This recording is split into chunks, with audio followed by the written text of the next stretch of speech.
사람은 누구나 숨기고 싶은 부분이 있을 것입니다. 그것이 얼굴일 수도 있겠죠. 남들에게는 괜찮은 척 하기도 해야 하고 아무 일 없는 척하며 살아가지만 우리의 마음 깊은 곳에는 차마 꺼내고 싶지 않은 부끄러운 기억이나 감추고 싶은 죄의 흔적이 있을 때가 있죠. 그런데 문제는 우리가 덮어둔다고 해서 그것이 사라지는 것이 아니라는 점이죠. 시간이 지나면 잊힌 것 같고 사람들의 눈을 피하면 괜찮아진 것 같지만 하나님 앞에서는 아무것도 감추어지지 않는다는 것입니다. 오늘 보실 하나님의 말씀은 창세기 38장 1절에서 30절 말씀. 유다, 철저히 숨겨왔던 치부와 수치가 백일하에 드러났을 때 회복을 결정하는 단 한 가지 태도에 대해서 살펴보겠습니다. 오늘도 말씀을 들으시고 궁금하신 점이 있다거나 기도하실 부분이 있다면 댓글로 남겨주시기 바랍니다. 오늘 본문은 유다의 그런 숨겨진 민낯을 보여줍니다. 요셉을 팔아넘긴 사건 이후 유다는 형제들에게서 떠나 자기 길을 걷기 시작하는데 그 길은 단순한 이사가 아니라 하나님 백성의 자리에서 점점 멀어지는 내리막길이었죠. 그는 가나안 사람들과 가까워지고 가나안 여인을 아내로 맞이하고 그의 가정은 겉으로는 세워지는 것 같았지만 그 속은 죄와 상처가 쌓여갑니다. 그리고 결국 그가 숨기고 싶었던 치부와 수치가 가장 부끄러운 방식으로 드러나게 되죠. 그런데 놀라운 건 성경이 유다의 부끄러운 이야기를 숨기지 않는다는 것입니다. 오히려 이 어두운 사건 속에 하나님은 한 사람을 무너뜨리기보단 돌이키게 하시고 부끄러운 실패의 자리에서도 구원의 길을 이어가신다는 것이죠. 오늘 말씀을 통해 죄가 드러났을 때 사람이 어떻게 망가지는지, 그리고 그 자리에서 회복을 결정짓는 단 하나의 태도가 무엇인지 함께 살펴보겠습니다. 첫 번째 말씀, 하나님 백성의 자리에서 내려간 유다. 1절에서 11절 말씀 보시겠습니다. 그 후에 유다가 자기 형제들로부터 떠나 내려가서 아둘람 사람 히라와 가까이 아니라. 유다가 거기서 가나안 사람 수아라 하는 자의 딸을 보고 그를 데리고 동침하니 그가 임신하여 아들을 낳음에 유다가 그의 이름을 엘이라 하니라. 그가 다시 임신하여 아들을 낳고 그의 이름을 오난이라 하고 그가 또 다시 아들을 낳고 그의 이름을 셀라라 하니라. 그가 셀라를 낳을 때에 유다는 거십에 있었더라. 유다가 장자 엘을 위하여 아내를 데려오니 그의 이름은 다말이더라. 유다의 장자 엘이 여호와가 보시기에 악함으로 여호와께서 그를 죽이신지라. 유다가 오난에게 이르되 내 형수에게로 들어가서 남편의 아우된 본분을 행하여 내 형을 위하여 씨가 있게 하라. 오난이 그 씨가 자기 것이 되지 않을 줄 알므로 형수에게 들어갔을 때에 그의 형에게 씨를 주지 아니하려고 땅에 설정하매 그 일이 여호와가 보시기에 악함으로 여호와께서 그도 죽이시니 유다가 그의 며느리 다말에게 이르되 수절하고 내 아버지 집에 있어 내 아들 셀라가 장성하기를 기다리라 하니 셀라도 그 형들 같이 죽을까 염려함이라. 다말이 가서 그의 아버지 집에 있으니라. 아멘. 1절 그 후에 라는 말로 시작이 되는데 이것은 요셉이 형들에게 팔려간 이후 어느 정도 시간이 흐른 뒤를 가리킵니다. 그런데 성경은 그때 유다가 자기 형제들로부터 떠나 내려갔다라고 말하죠. 여기서 내려갔다라는 말은 단순히 지리적으로 낮은 곳으로 이동했다는 뜻도 있겠지만 동시에 유다의 삶이 영적으로 점점 아래로 내려가고 있음을 보여주는 것이죠. 유다는 형제들과 함께 있어야 할 자리에서 떠났고 언약의 가정 안에 머물러야 할 사람이 가나안 사람 히라와 가까워지며 새로운 생활권을 만들기 시작합니다. 사람은 누구와 가까이 하느냐에 따라 마음의 방향이 달라지는데 유다는 하나님이 약속하신 집안의 흐름에서 멀어지고 가나안의 삶 속으로 깊이 들어가고 있었던 것이죠. 2절에 유다는 가나안 사람 수아의 딸을 보고 그를 아내로 삼죠. 이것은 단순한 결혼 이야기가 아닙니다. 하나님께서 아브라함의 집안을 가나안 족속과 구별하여 언약 백성으로 세워가시는 흐름 속에서 보면 유다의 선택은 매우 위험합니다. 왜냐하면 가나안 사람들과의 반복된 통혼은 결국 하나님의 백성으로서의 정체성을 흐리게 만들고 그들의 문화와 죄에 점점 섞이게 만들기 때문이죠. 그래서 이 장면은 훗날 하나님께서 이스라엘을 애굽으로 옮기셔서 따로 보존하고 연단하셔야 했던 이유를 보여주는 장면입니다. 유다가 보기에는 자연스러운 선택처럼 보였지만 그 선택은 하나님의 백성이 어디에 서 있어야 하는지 잃어버린 선택이라는 것이죠. 3절에서 5절 유다에게 세 아들 엘, 오난, 셀라가 태어나는데 겉으로 보면 유다의 집안은 잘 세워진 것처럼 보이죠. 결혼도 했고 자녀도 있고 가문도 이어집니다. 그런데 성경은 이 가정의 겉모습보단 그 안에 흐르는 영적 상태를 더 중요하게 보여줍니다. 6절 유다는 장자 엘을 위하여 다말을 아내로 데려오는데 7절에 곧바로 엘이 여호와 보시기에 악하여 죽임을 당했다라는 것입니다.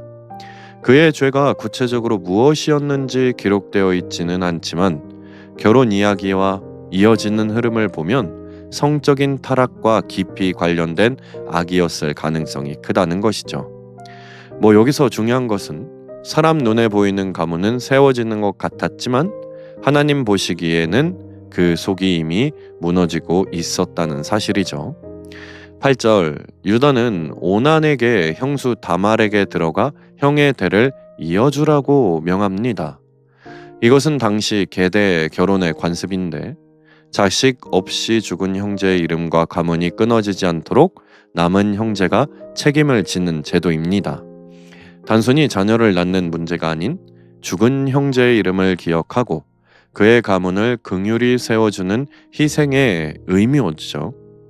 그런데 9절을 보시면 오난은 그 씨가 자기 것이 되지 않을 줄 알고 형에게 후손을 주지 않으려 합니다. 그는 형제를 위한 책임보다 자기의 유익을 먼저 계산한 것이죠. 겉으로는 의무를 행하는 것처럼 보였지만 실제로는 책임을 회피하고 있는 것이죠. 그래서 10절 그 일이 여호와 보시기에 악했다라고 말합니다. 오난의 죄는 단순한 행위 하나가 아니라 형제 사랑도 없고 긍휼도 없고 하나님 앞에서 결혼과 생명의 책임을 가볍게 여긴 죄였죠. 11절 유다는 다말에게 친정으로 돌아가 수절하고 기다리라고 말하죠. 그러나 이것은 진짜 약속이라기보단 책임을 미루는 말입니다. 유다는 두 아들이 죽은 이유를 그들의 악함에서 찾지 않고 오히려 다말을 불길하게 여기며 셀라마저 죽을까 두려워합니다. 그래서 다말을 며느리로 책임지지 않고 막연한 기다림 속에 방치한 것이죠. 자기 집안의 죄를 직면해야 할 사람이 오히려 책임을 피해버립니다. 이것이 유다의 첫 번째 무너짐이죠. 죄가 있을 때 그 죄를 인정하지 않으면 우리는 누군가를 탓하고 책임을 미루고 하나님 앞에 서야 할 자리에서 더 멀어지게 되죠. 이처럼 유다는 형제들에게서 떠나 내려간 순간부터 하나님 백성의 자리에서 조금씩 멀어졌고 그 결과 그의 가정 안에는 죄와 죽음과 책임 회피가 쌓여갑니다. 우리도 신앙의 자리에서 조금씩 멀어질 때 처음에는 큰 문제가 없어 보일 수 있지만 시간이 지나면 마음의 방향이 흐려지고 삶의 기준도 무너지므로 오늘 우리는 내 삶이 어디로 향하고 있는지 하나님 앞에서 돌아보시며 더 늦기 전에 다시 하나님께로 돌아서는 믿음의 길을 걸어가시기를 간절히 소망합니다. 두 번째 말씀, 숨기려 할수록 더 깊어지는 죄의 어둠. 12절에서 23절 말씀 보시겠습니다. 얼마 후에 유다의 아내 수아의 딸이 죽은지라. 유다가 위로를 받은 후에 그의 친구 아둘람 사람 히라와 함께 딥나로 올라가서 자기의 양털 깎는 자에게 이르렀더니, 어떤 사람이 다말에게 말하되 내 시아버지가 자기의 양털을 깎으려고 딥나에 올라왔다 한지라. 그가 그 과부의 의복을 벗고 너울로 얼굴을 가리고 몸을 휩싸고 딥나 길 곁 에나임 문에 앉으니, 이는 셀라가 장성함을 보았어도 자기를 그의 아내로 주지 않음이라 말미암이라. 그가 얼굴을 가리었으므로 유다가 그를 보고 창녀로 여겨 길 곁으로 그에게 나아가 이르되, 청하건대 나로 내게 들어가게 하라 하니 그의 며느리인 줄을 알지 못하였음이라. 그가 이르되, 당신이 무엇을 주고 내게 들어오려느냐? 유다가 이르되, 내가 내 떼에서 염소 새끼를 주리라. 그가 이르되, 당신이 그것을 줄 때까지 담보물을 주겠느냐? 유다가 이르되, 무슨 담보물을 내게 주랴? 그가 이르되, 당신의 도장과 그 끈과 당신의 손에 있는 지팡이로 하라. 유다가 그것들을 그에게 주고 그에게로 들어갔더니 그가 유다로 말미암아 임신하였더라. 그가 일어나 떠나가서 그 너울을 벗고 과부의 의복을 도로 입으니라. 유다가 그 친구 아둘람 사람의 손에 부탁하여 염소 새끼를 보내고 그 여인의 손에서 담보물을 찾으려 하였으나 그가 그 여인을 찾지 못한지라. 그가 그곳 사람에게 물어 이르되, 길 곁 에나임에 있던 창녀가 어디 있느냐? 그들이 이르되, 여기는 창녀가 없느니라. 그가 유다에게로 돌아와 이르되, 내가 그를 찾지 못하였고 그곳 사람도 이르기를 거기에는 창녀가 없다 하더이다 하더라. 유다가 이르되, 그로 그것을 가지게 두라. 우리가 부끄러움을 당할까 하노라. 내가 이 염소 새끼를 보냈으나 그대가 그를 찾지 못하였느니라. 아멘. 12절, 시간이 흐르고 유다의 아내가 죽게 되죠. 슬픔의 기간이 지나자 그는 친구 히라와 함께 양털을 깎는 자리로 올라갑니다. 이 양털 깎는 시기는 단순한 노동의 시간이 아니라 큰 잔치와 함께 분위기가 들뜨는 때였는데, 이런 자리에 사람들이 쉽게 방심하고 판단력이 흐려질 수 있죠. 유다 역시 그런 분위기 속에 마음의 경계가 무너진 상태였던 것으로 보입니다. 삶이 느슨해지고 마음이 풀어질 때 사람은 평소에 하지 않던 선택을 하게 되는데, 죄는 바로 그러한 틈을 타고 들어오죠. 그런데 13절, 14절 다말이 등장합니다. 다말은 시아버지 유다가 이곳에 온다는 소식을 듣고 과부의 옷을 벗고 얼굴을 가린 채 길가에 앉죠. 이것은 단순한 충동적인 행동이 아니라 오랜 시간 쌓여온 억울함과 분노, 그리고 자신의 권리를 되찾기 위한 계획인 것이죠. 원래 유다는 셀라가 자라면 다말에게 주겠다라고 약속했지만 그 약속을 지키지 않고 그녀를 방치한 것이죠. 다말은 아무 말도 하지 못한 채 기다려야 했고, 그 기다림 속에 점점 더 막다른 길로 몰리게 돼서 결국 극단적인 방법을 선택합니다.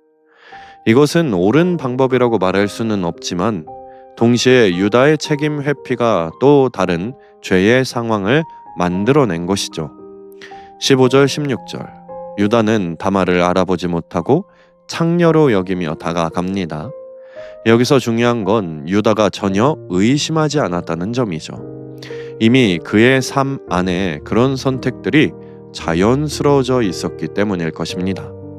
죄는 어쩌면 처음에는 낯설겠지만 반복되면 될수록 점점 익숙해지고 나중엔 아무런 거리낌 없이 선택합니다.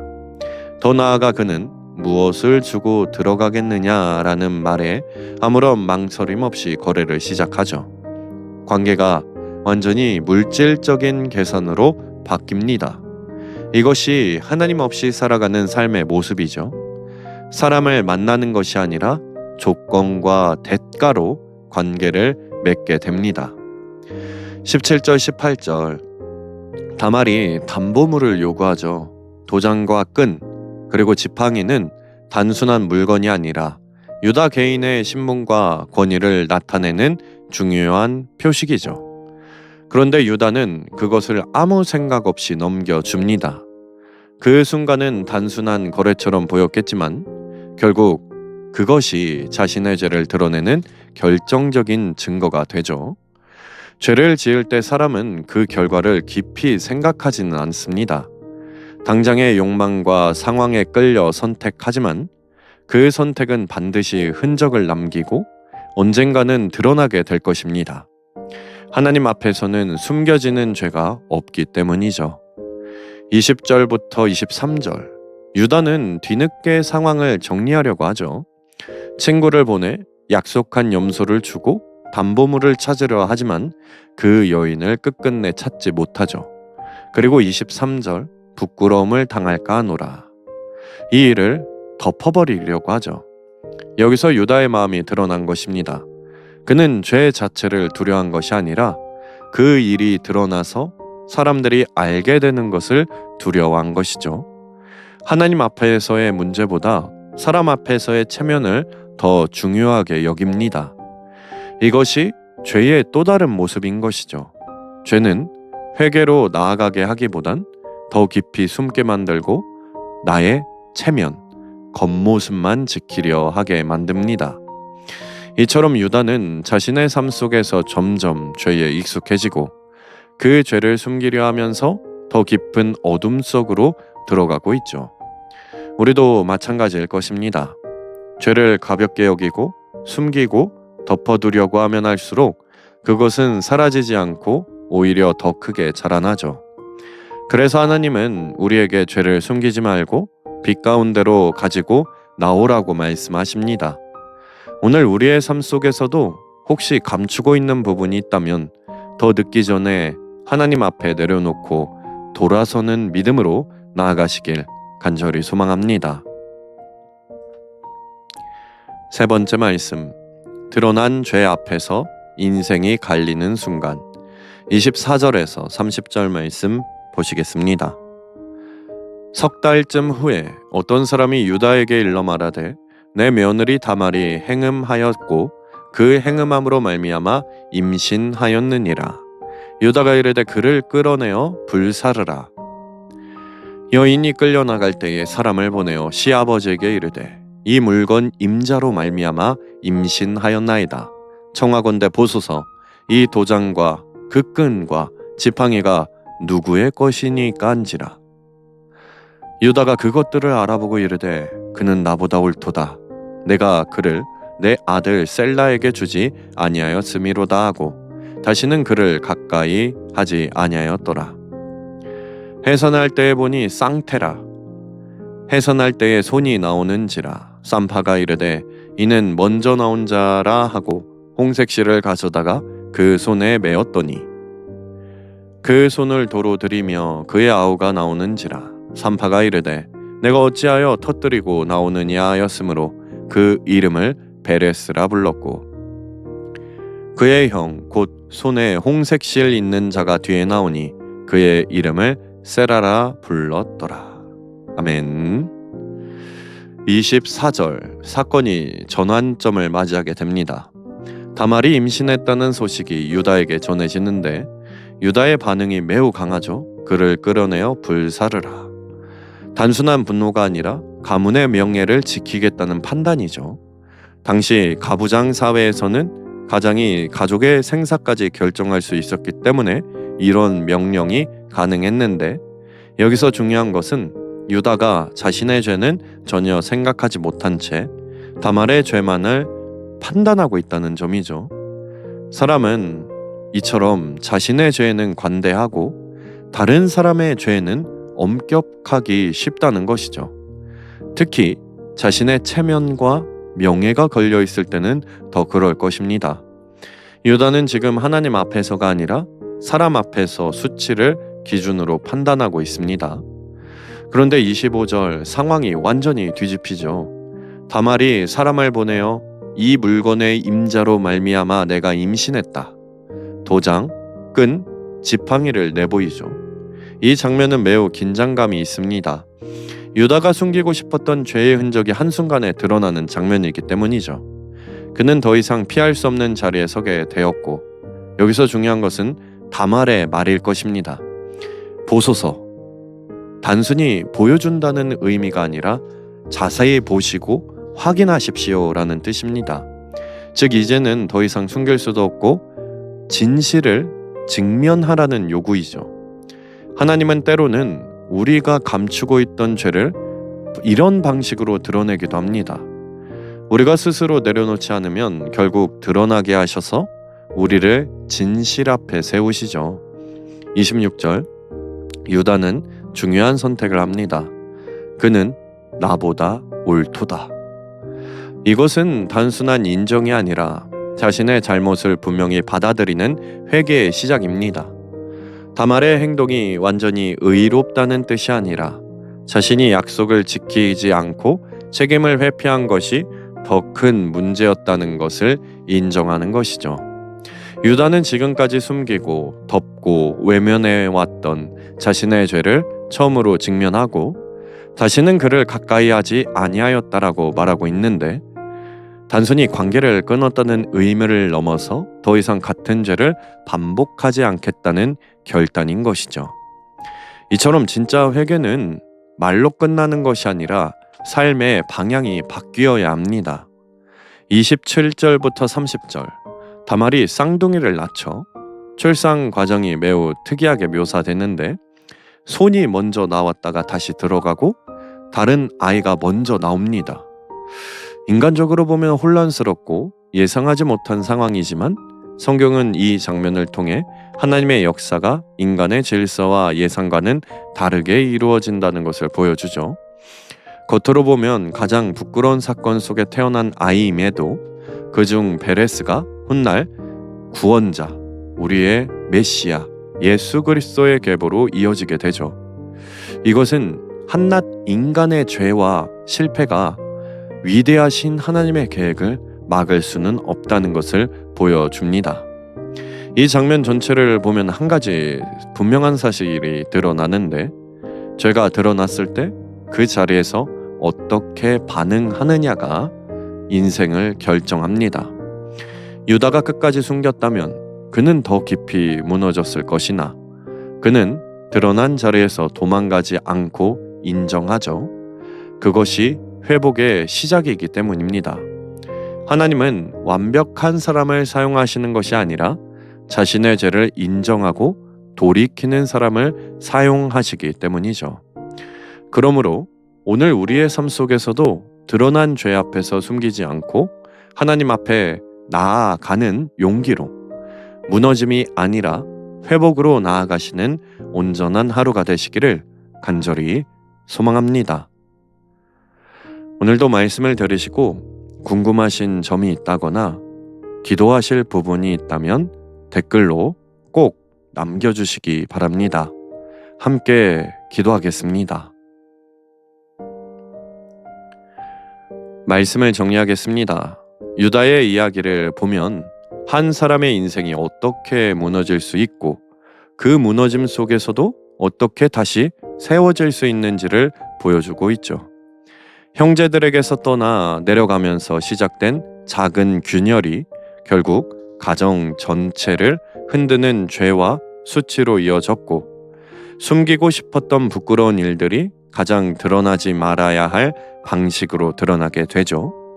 인간적으로 보면 이 이야기는 실패로 끝나야 맞는 이야기입니다. 그런데 성경은 여기서 멈추지 않죠. 유다가 무너진 그 자리에 어떤 선택을 하느냐 보여줍니다. 그는 더 이상 숨기지 않고 변명하지 않고 자신의 잘못을 인정하죠. 나는 틀렸고 저 사람이 옳다. 이 고백이 그의 인생을 바꾸는 전환점이 됩니다. 이것이 회복을 결정짓는 단 하나의 태도이죠. 죄가 없어서가 아니라 죄를 인정하고 하나님 앞에 서는 사람을 하나님은 다시 세우십니다. 우리의 삶에도 이런 순간들이 찾아오죠. 감추고 싶었던 것이 드러나고 피하고 싶었던 상황이 눈앞에 놓이는 순간 말입니다. 그때 우리는 계속 숨을 것인지 아니면 하나님 앞에 서서 인정해야 할 것인지 선택해야 합니다. 하나님은 완벽한 모습을 요구하지 않으시고 정직한 마음을 원하십니다. 오늘 우리의 삶 속에서도 혹시 드러난 부분이 있다면 그 자리를 부끄러움으로 끝내지 마시고 하나님께로 돌아서는 시작점으로 삼으시길 바랍니다. 그럴 때 우리의 실패마저도 하나님 손에서 회복의 이야기로 바꾸게 될 것입니다. 오늘도 하나님 앞에 정직하게 서는 믿음으로 살아가시기를 간절히 소망합니다. 오늘을 위해 우리 함께 기도하겠습니다. 유다가 그것들을 알아보고 이르되 그는 나보다 옳도다. 창세기 38장 26절 말씀. 아멘. 하나님, 내 안에 부끄러운 치부와 감추고 싶은 죄가 드러날 때 변명하거나 피하지 않고 정직하게 하나님 앞에 나아가게 하시고 오늘도 내 잘못을 인정하는 용기를 주셔서 무너진 자리에 다시 회복의 길로 돌이키는 은혜를 허락하여 주시옵소서. 예수님의 이름으로 기도드립니다. 아멘.